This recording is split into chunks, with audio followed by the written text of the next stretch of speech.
اللہ الرحمن الرحیم۔ روپے کی داستان علم۔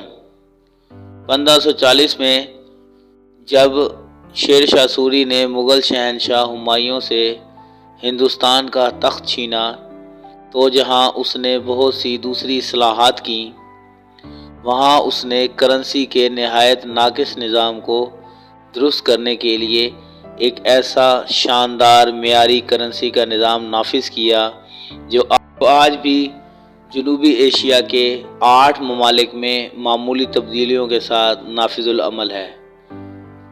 1542 میں شیر شاہ سوری نے اپنی وزارت خزانہ کو اپنے وژن کے مطابق ایک معیاری سکہ ڈھالنے کا حکم دیا، اور جب چاندی کا ڈھلا ہوا سکہ سامنے آیا تو اس کے ایک رخ پر درمیان کلمہ طیبہ اور کناروں پر خلفائے راشدین کے نام کندہ تھے، اور دوسرے رخ پر درمیان خلد العلا ملکہ اور کناروں پر مقام اور تاریخ کندہ کیا گیا تھا۔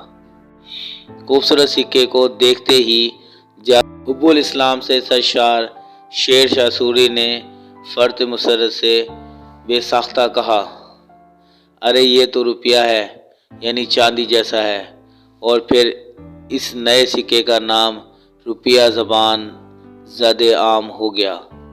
سنسکرت زبان میں چاندی کو روپیکم کہتے ہیں، جبکہ اس زمانے کی عوامی زبان میں اسے روپیہ کہا جاتا تھا، اور لفظ روپ خوبصورتی بھی لفظ روپا سے ماخوذ ہے۔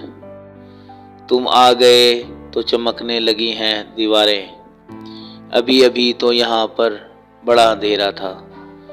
روپے کا وزن 11.4 گرام یعنی 1 تولہ چاندی کے برابر تھا۔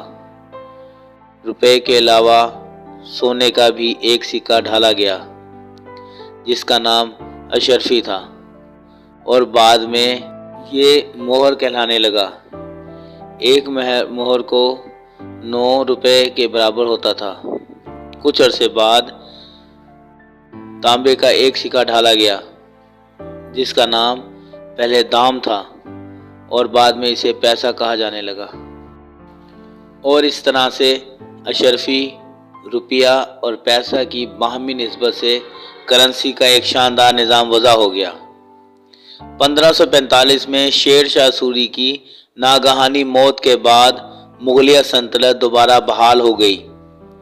اس دور میں روپے کے خاندان کرنسی میں کچھ اور اکائیاں بھی شامل ہو گئیں، مثلاً کوڑی، دمڑی، دھیلا، پائی وغیرہ، لیکن معیاری اکائی سٹینڈرڈ یونٹ روپیہ ہی رہا۔ اور پھر مغلیہ سلطنت کا زوال شروع ہو گیا اور ایسٹ انڈیا کمپنی کی شکل میں انگریز بدیشی مگر مچھ ہندوستان کو نگلنے لگے۔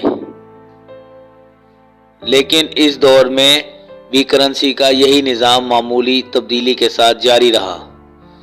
1857 کی جنگ آزادی کے بعد جب ہندوستان براہ راست تاج برطانیہ کی عملداری میں چلا گیا تو نہ صرف روپے کا زوال شروع ہوا بلکہ ہندوستان، جو کہ گزشتہ 2000 برسوں میں سے 1800 برس تک دنیا کا خوشحال ترین ملک، سونے کی چڑیا تھا، اس کا بھی معاشی زوال شروع ہو گیا۔ برطانوی حکومت نے سرکاری سطح پر ہندوستان کا سونا اور چاندی کے ذخائر کو برطانیہ منتقل کرنے کے لیے قوانین بنانے شروع کر دیے۔ بینک آف انگلینڈ نے ہندوستان کی کرنسی کا کنٹرول سنبھال لیا۔ روپے اور مہر کی جگہ پر کاغذی کرنسی جاری کر کے لوگوں کو اس کے استعمال کی ترغیب دی جانے لگی۔ رفتہ رفتہ لوگ چاندی کے روپے اور سونے کی مہر کو بھولتے گئے، اور اس طرح انگریز سرکار کے جاری کردہ کاغذی نوٹ پورے برِ صغیر میں گردش میں آ گئے۔ بینک روپے اور مہروں کو ترجیحاً سکوں کی صورت میں لیتا اور کاغذی نوٹوں کی صورت میں واپس کرتا۔ لوگوں کے پاس محفوظ سونا اور چاندی بٹورنے کے لیے ایک اور واردات کی گئی۔ پورے ہندوستان میں پوسٹل سیونگ بینک قائم کر دیے گئے۔ جن کے تحت بچتوں کو محفوظ کرنے کے نام پر لوگوں سے سونے اور چاندی کے سکے لے لیے جاتے اور برطانیہ منتقل ہو جاتے۔ مدت پوری ہونے پر برطانیہ سے خوبصورت نقش و نگار والے کاغذی نوٹ چھپ کر آ جاتے اور لوگ کشاں کشاں ان کو قبول کر لیتے۔ ڈاکے کی تیسری بڑی قسم یہ تھی کہ کاغذی نوٹوں کے بدلے میں ہندوستان کا ہر قسم کا خام مال برطانیہ منتقل ہونے لگا اور وہی مال مصنوعات کی شکل میں واپس آ کر ہندوستان میں مہنگے داموں بکنے لگا، اور پھر کرۂ ارض کا وسیع و عریض اور ہمیشہ سے ساری دنیا سے خوشحال خطہ بر صغیر کنگال ہو گیا، اور ایک نہایت چھوٹا سا علاقہ برطانیہ دولت سے اس قدر لد گیا کہ دولت رکھنے کو جگہ نہ بچی۔ زمیں چمن گل کھلاتی ہے کیا کیا، بدلتا ہے رنگ آسماں کیسے کیسے۔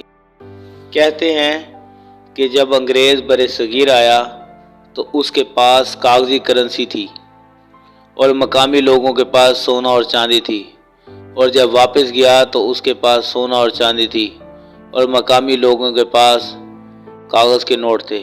جزاک اللہ الخیر۔